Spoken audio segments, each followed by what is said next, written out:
Hi everyone, I'm Tshepiso Maledu, the founder of Courageous Women Arise and the host of this show.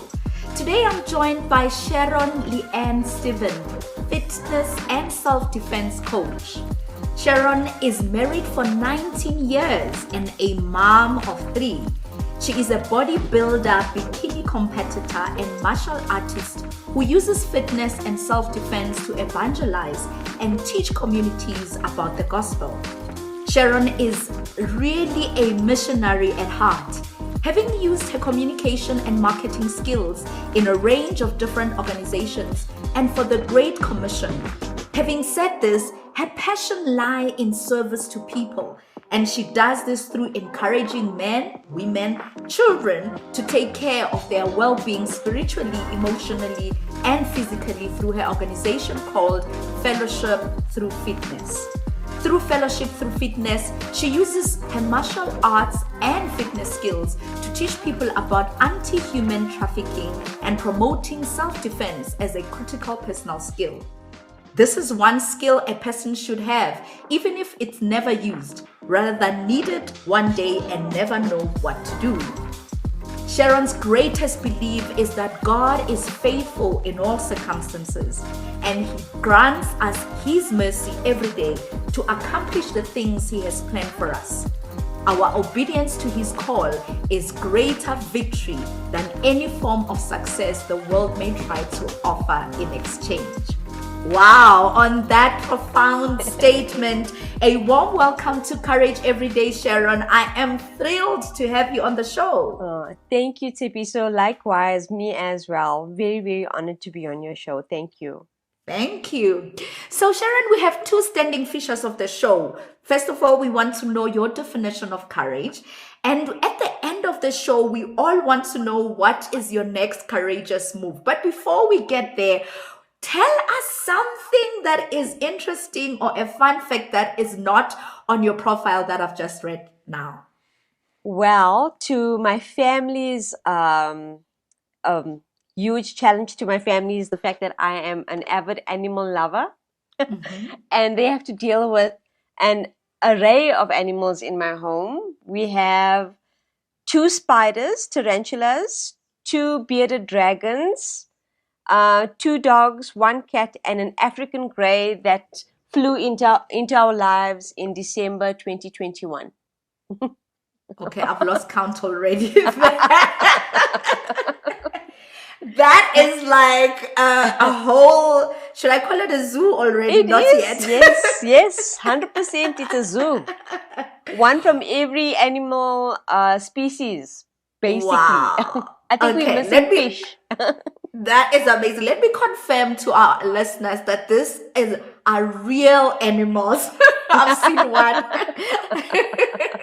So Yes. it's not a metaphor for a love of animal. It's actually a real thing. Yeah. That is, already courageous. What do I say to that? Yes. So, yes. On that note, Sharon, in my world, like I say, knowing you and just having read your profile, to me, you are courage personified. So I am really curious to find out, what is your definition of courage?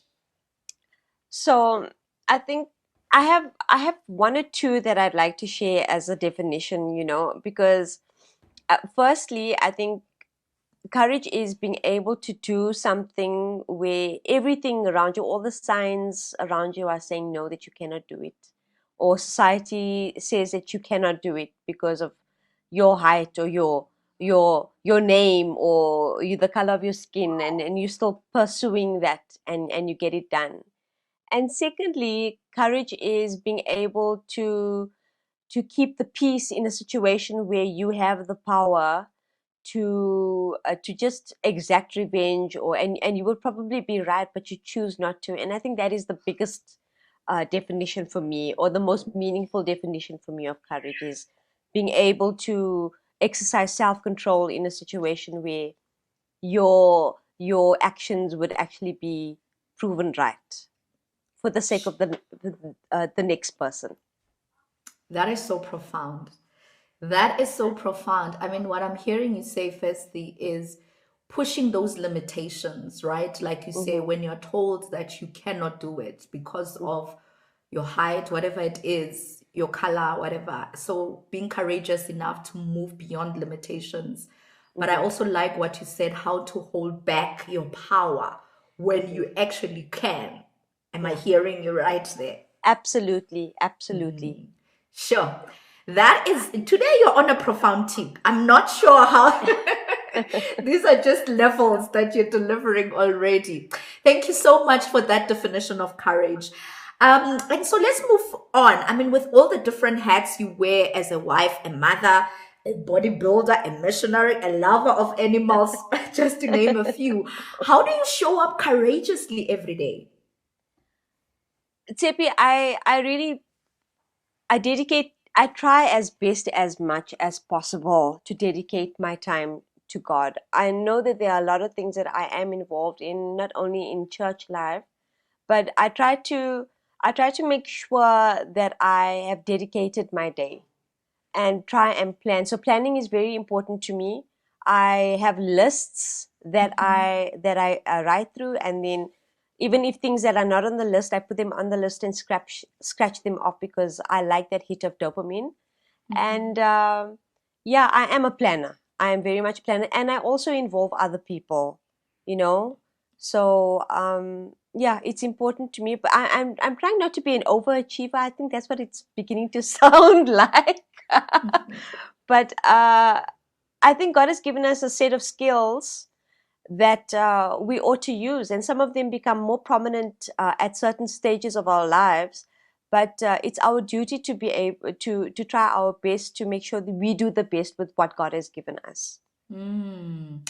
So I wouldn't call it an overachiever, I'd call it courageous, right? Because I Yes. think the things that you wake up to do are not like are not usual things, right? Oh, no. Yes. And so I think for me, it's just inspiring to know that you are pushing boundaries and you're actually pursuing things that are not a norm in our Hmm. society, Yeah. right? Yeah. Absolutely. And so that is really showing up courageously. But I also don't want to underestimate what you said, over and above planning, that you start your day with God. And that is how you show up courageously. So thank you for sharing that foundation, because a lot of us, we just wake up and run, right? Hmm. But I Yeah. think for you to do the things that you do, which inspires me and challenges me, I think, as you said, that your foundation is really in God. So thank you Yeah. so much for sharing that. My pleasure. So You in I'm sorry. a lover. Sorry. I want to say, Tipi, so you inspire me too. I'm very inspired by you. I want you to know that. Thank Thank you you. so much. Thank you so much, Sharon. So let's move on. I love hearing the genesis of things. Please share with us what drew you into being an athlete. I mean, you are a bodybuilder and a martial arts artist, rather. I am so intrigued by that. How did you start out as an athlete in this field? When I was growing up, I was very much into track and field, and I was a volleyball player. I captained our volleyball team in high school, throughout high school. I wasn't the best player, but I was a very good captain. But either way, it was very difficult for me not to be involved in sport because it was a huge outlet for me growing up. And when I think I was about 19 years old, and then I don't know whether you remember, Health and Racket was the first gym. Yes. That is the beginning. You're showing us your age right now. Yes, 100%. I'm showing you my age. And so Health and Racket, I think I just started working, and I got myself a contract, which was, you know what, at that stage it was good because I was using it, and I would go to the gym, and obviously there wasn't anyone to guide me because an Indian girl from a small conservative Indian community, being going into bodybuilding was unheard of. You know, it wasn't something that was encouraged at all. And so I had to wait a little while before the urge, you know, to go into it full time or more intently when that time presented itself. And that presented itself after I was married to Roscoe, my husband, and after I had children, and I discussed it with him and said, I'd really like to do this. And at the age of, I think, about 31, I began to go down the road. And it was very hard because I'm 1.4 meters tall. It's very short. And the first time I went on stage, I was like a cold fish, honestly. But I knew it was something that I needed to do this. I needed to do it. I had lots of stretch marks. I was very, very, very underprepared for what it was going to be like on stage, because all the bodybuilding and all the weightlifting and the exercise, I mean, that's months and months in preparation for getting onto stage. But those 10, 15 minutes on stage, that is your make it or break it. And the first time I broke it. It was not easy. But then I persevered and I competed 5 more times after that. And I didn't get to, I did qualify to go to regionals, but I didn't compete on the regional stages. And so then I took a 6-year sabbatical. And then this year, I competed for the first time, the sixth time. The sixth time.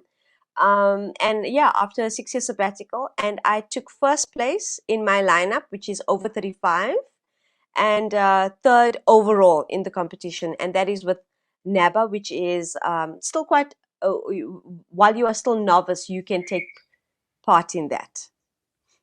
Wow, what a journey. Yeah, What a journey of courage. I mean, I just hear courage spelled out in everything that you've just said, right? Because against all odds, whether it's your height, your race, everything was yes. against you. Yeah, yeah. Literally. Even to add a little bit more, my father, when he was alive, and in the first time I competed, he was not happy at all. I mean, he was very anti. He didn't think it was right for me to be on stage with basically just underwear on. But when I started coming home with trophies, he was very excited. He was happy. Wow. So congratulations are in order for the third position and the first place overall in Yeah, this thank you. competition. I think you are just, as I say, the epitome of courage. Thank you Like very much. literally, you are living, Yes. breathing courage in every sense. Yeah, no, But I thank want you. to just throw a wild card here around this particular sports in particular. I mean, what really inspired you to want to follow it? Like, where did the inspiration come from to say, I want to be a bodybuilder now? Like, I really liked the shape of people. I liked that muscular kind of physique. And yeah. I wanted to see whether I could achieve that. Even though people will say, but you're a girl, you're a woman, you won't be able to achieve that, or you wouldn't be able to achieve that naturally. And I am what you would consider a natural bodybuilder. I don't take any supplements. I don't. It's taken me a very long time to achieve the physique that I have, and I needed to prove them wrong. That was really the motivation. And also, I don't know about you, Tshepiso, but we grew up watching WWE and WWF. So those people were really, they were heroes for me. Wow. Of Sure. course, they are definitely on something. Some of them, unfortunately, I didn't. But still, the appeal was there. The appeal Sure. was there. Yeah. And Cool. in fact, you Yeah. asked me about martial arts. Also growing up, I mean, we watched all the karate movies. Bruce Lee was there in our TV rooms. Yes. He and I just never thought that it was something that I wanted to do because I was busy doing other kind of sports. But when after having the children and I felt a little inadequate in my physique while I was competing, and then I thought, okay, in order to let me strategize the kind of physique that I want to have the next time I get on stage. And in that, I think about 2017 or so, I started attending Warriors of Faith martial arts here in Robin Hills with my children, actually. And I just tried a few sessions of Korean kickboxing, and I immediately fell in love with that discipline. And then, of course, because I like achieving things, I discovered that they have a grading system, and I worked towards earning my black belt in Korean kickboxing, which my son and I got on the same day. So for me, it started out as getting a type of physique that would look good on stage, but it ended up with us using that skill that I had learned to support communities around churches and teaching them how best to use their bodies as a weapon in a given situation where they are found to be in danger. Sure. So God has been good in that. That's amazing. I must say, what struck me from what you said is that you actually started doing martial arts after your children, like after you had your children, because I think as women generally we often feel after we've had children it's like our life ends and we leave to just for our children. But I think it's Yes. interesting that you continue to pursue the things that you love, you continue to focus on what is important to you, you continue taking risks because it's Yeah. also just taking risks to do what you do. So that is Yeah. so inspirational, just to hear that story, right? To any woman who's listening out there, who probably just had children and feel like, okay, this is the end of my journey, that it Yes. is possible to Yeah. pursue the things that you love doing even after you've had children. Yes. And also it becomes to their benefit. Yeah. So that is inspiring indeed.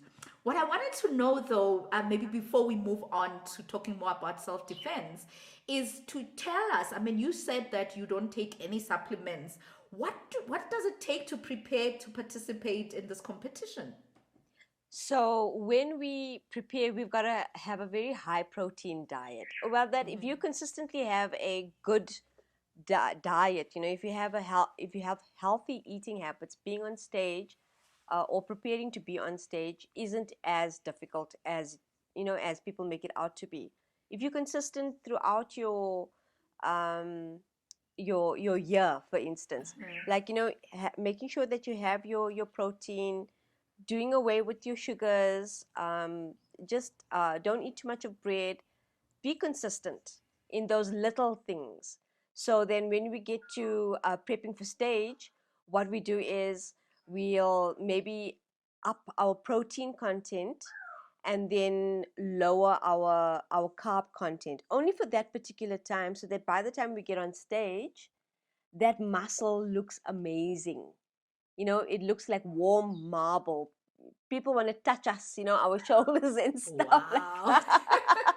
Not now after COVID, please don't touch us. But in any case, that's in a nutshell, that's what I can tell you. And then of course lots of water. Look after yourself.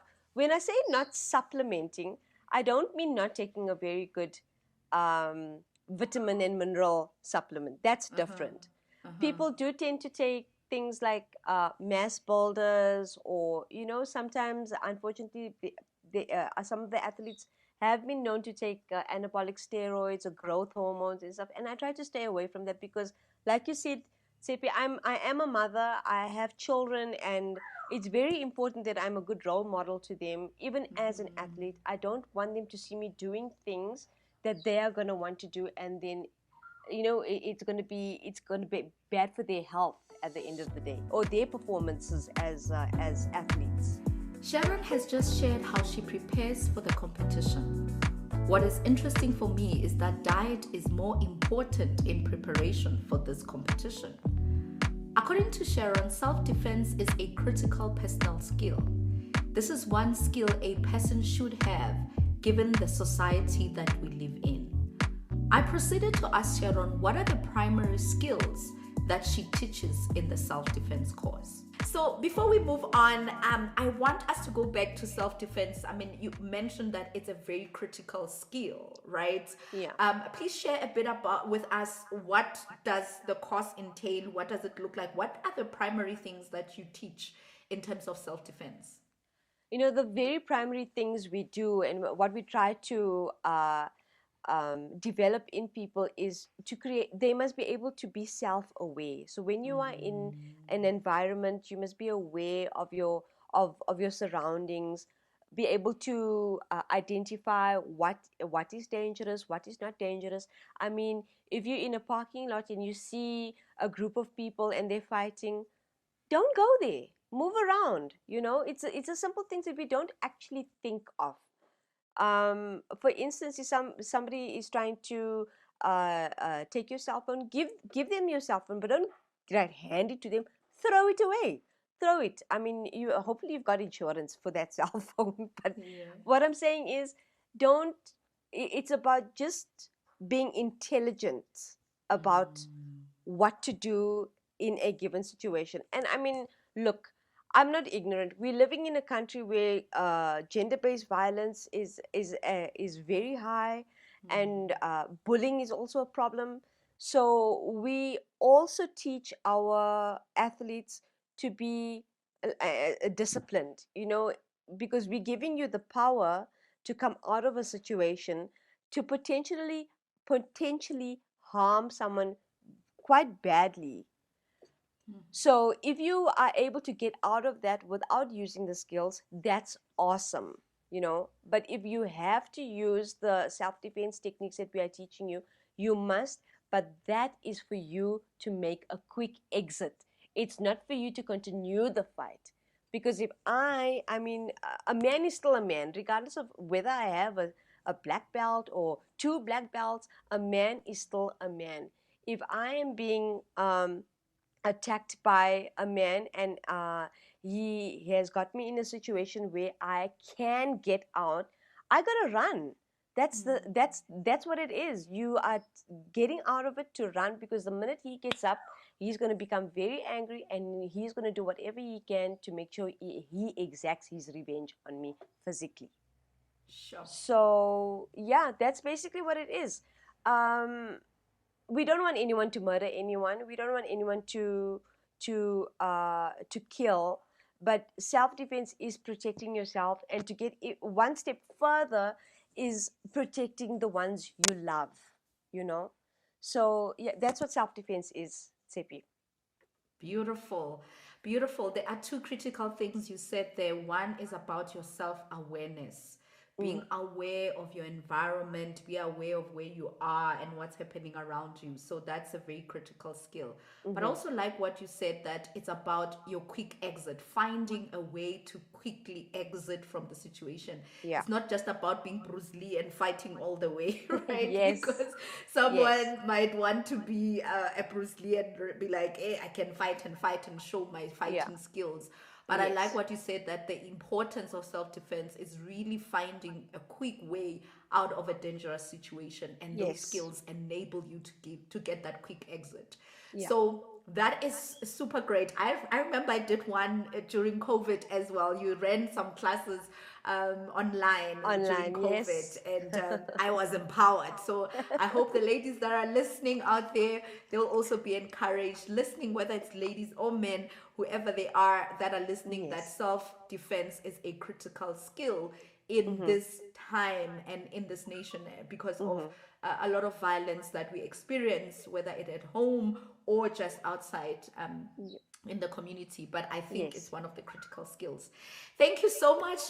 We are almost about to bring this conversation into a landing, and I've been enjoying. I think one of the things that has confirmed that you're an animal lover. This recording has got beautiful sounds of animals in the background. So that we cannot edit. I think we'll keep this as part of the excitement of the show. This is a real show where animals are there. We can't ask you to take all the 20 animals out of your house. That will be a Noah exit now. So No, let's just thank you. let's keep it there. So that has been amazing. So let's talk about what you are most passionate about, which is being a missionary and evangelizing for the gospel. I know you live this, you breathe this. This is one Mm. of your passion, and you're actually using your fitness courses to evangelize. So I would like to know, I mean, there are a lot of people who would like to share their faith in their workplace, or wherever they are in the marketplace where God has placed them, and they don't know where to start. Please share tips on how to build courage to share our faith in the marketplace or at work or at school, wherever God has placed us. You know, that question never gets old. It doesn't. And I'm so glad that you're asking. And I hope that people continue to ask this question, because it always starts with prayer. It always starts, God puts particular names or people in your heart, and the first thing you do is pray. And it starts as easy as just a conversation about, do you believe in life after death? It could even start with what is someone's idea about the Bible. And also, I mean, you don't need a theological degree to share the gospel, but you do need to know your faith. Because I see now, especially in the workplace, and with a lot of young adults, there's a lot of existential questions that they have, and they want to know if Jesus' resurrection was real, whether his crucifixion was real. And if you are considering sharing the gospel, and it's not difficult, you don't have to make it difficult for yourself. Just go and read up on what the world is saying about Jesus' resurrection, and you go and read your Bible and understand what you believe, because that's very important. We need to know what we believe as well, and to be able to give answers that are fulfilling and satisfying, that will lead people to question their own lives, repent, and accept Jesus as Lord. So, for a very simple example, the other day, I'm very passionate about Muslim evangelism, Tshepiso. Some of the work that I do now is focused on that. Um, and one day, I was at the shopping center, and there was a Muslim lady who approached us to ask if we could perhaps pay for her cheese. And then I asked if I could pray for her. And she said that she must look like she's in a lot of trouble if I want to pray for her. So, because I know that Muslim believers do not have surety of faith, surety of eternal life, I said to her, we will all be in trouble if we don't know where we are going when we die.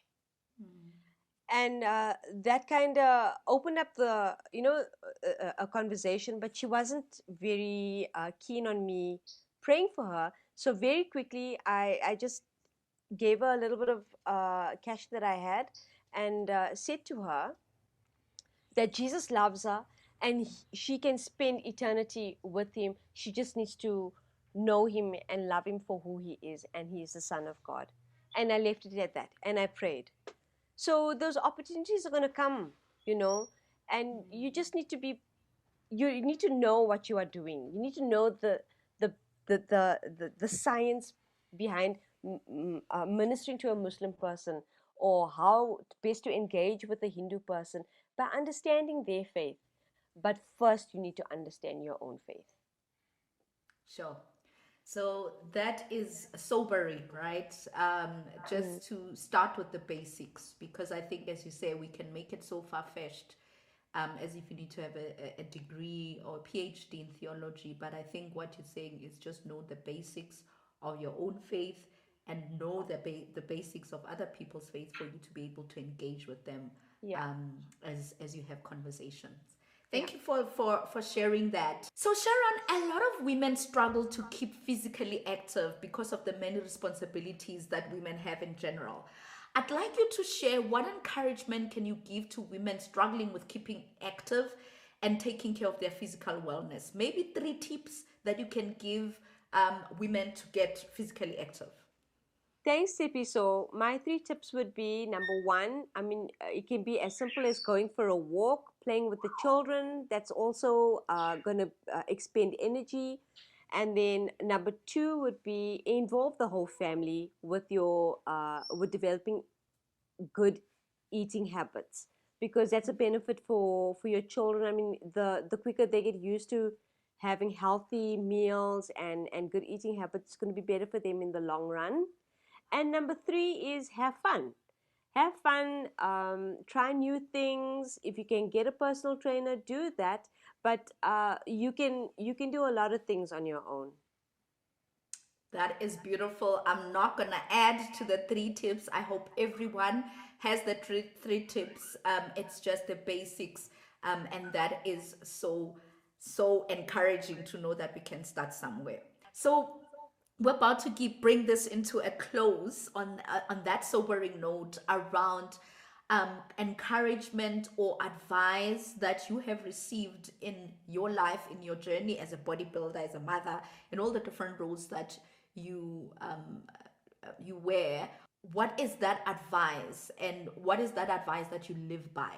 That advice came from my husband actually. He said to me, "Never back down."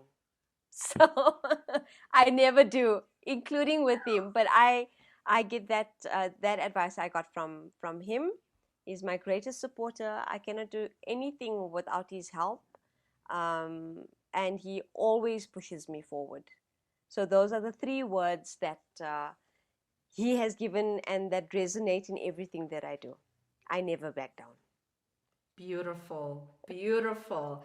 I can imagine about to enter the competition, and there's so many thoughts that says go back, but you hear him say never back down. And Yes. I guess, as the saying goes, forward is forward no matter the pace. So Oh, that yes. is inspiring indeed. So let's hear then, what is your next courageous move? What should we expect from Sharon moving forward? What's your next courageous move?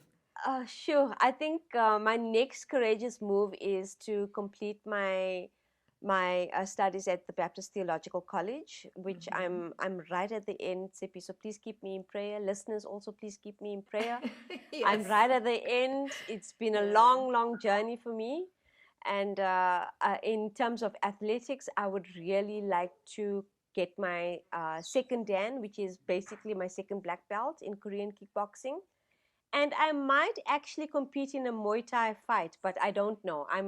I'm thinking about it. It's just that I really like my teeth. So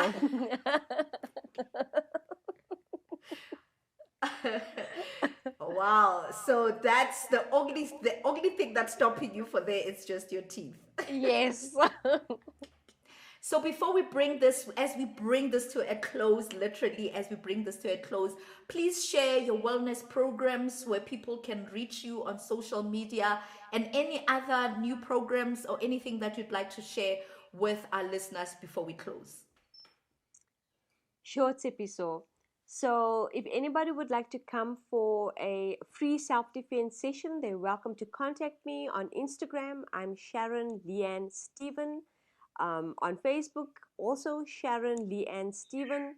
And if you'd like to send me an email, you can get me on sharon@fellowshipfitness.co.za, and we can talk more there. Thank you so much for sharing your time with us. Thank you for just showing up authentically. Thank you for just being so inspirational and just being, the personification of courage, on so many levels. You are an inspiration to so many women Thank who you. might look at themselves and say, I can't, it's impossible, I'm too this, I'm too that, I'm not good enough. But I think on all levels, you have shown it and proven it over and over again that it is possible to do the impossible with God on your side. So thank you so much for your time. And thank you, Tshepiso, for this opportunity. Really, I really appreciate it. God bless you. My conversation with Sharon has been authentic and very courageous. Her pursuit of confronting limiting beliefs as a bodybuilder and using her wellness program to share her passion for her faith, even in everyday conversation, is intriguing and may be considered controversial. If you want to share your story of courage, email us on cwrise.info@gmail.com. If you don't want to miss an episode, find and subscribe to Courage Every Day on your favorite podcast platform, or follow us on Courageous Women Arise social media platforms. Courage Every Day, where women share how they show up courageously every day.